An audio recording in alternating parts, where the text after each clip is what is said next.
আজকে আমি একটি গুরুত্বপূর্ণ বিষয় নিয়ে কথা বলবো। ইদানিং দেখা যাচ্ছে টিচাররাই সেই প্রতিষ্ঠানের ছাত্রদেরকে বেশি বেশি টিউশনি দিয়ে উৎসাহিত করছে, অর্থাৎ তাদেরকে নাম্বার বেশি দিবে বিভিন্ন কথা বলে প্রায় 20% শিক্ষক তাদের ছাত্রদেরকেই সেই স্কুলের ছাত্রদেরকেই টিউশনিতে আসতে বাধ্য করছে, অর্থাৎ তার কাছে প্রাইভেট করতে বাধ্য করছে। কিন্তু এটা তো আসলে উচিত নয়। আমাদের যারা শিক্ষিত সমাজ, যারা ছাত্র, যারা একটু অভাবগ্রস্ত, যাদের পড়াশোনার খরচ নিজেদের চালাতে হয়, তারা টিউশনি করবে।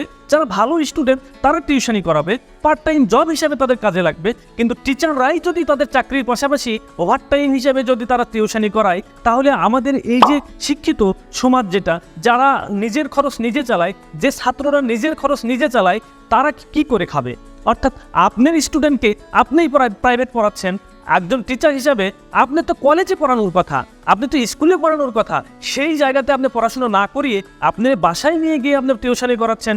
যারা অনার্স পড়ুয়া, মাস্টার্স পড়ুয়া, সেই ছাত্ররা আর কিন্তু টিউশনি খুঁজে পাচ্ছে না, আর ছাত্র খুঁজে পাচ্ছে না। তারা তাদের ওভার টাইম একটা জব হিসাবে এই টিউশনি সেক্টরটাকে নিয়েছিল।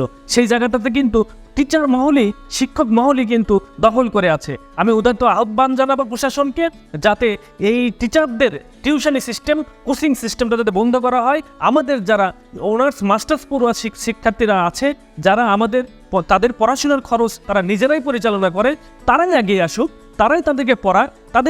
তাহলে তাদের স্কিলটা বৃদ্ধি পাবে, তাদের জব মার্কেটের জন্য সহজ হবে, তাদের হাত খরচের টাকাটা হবে, তাদের পড়াশোনার খরচের টাকাটা হবে। যারা কলেজ পড়ুয়া শিক্ষার্থী আছেন, যাদের টিউশনি করে আপনাদের লাইফ চালান, তাদের কাছে যদি আমার ভিডিওটি ভালো লাগে, বা যাদের কাছে আমাদের ভিডিওটি ভালো লাগবে, তারা অবশ্যই শেয়ার করে সকলকে দেখার সুযোগ করে দিবেন। আসুন সবাই আমরা রাষ্ট্রটাকে সংস্কার করি। ধন্যবাদ।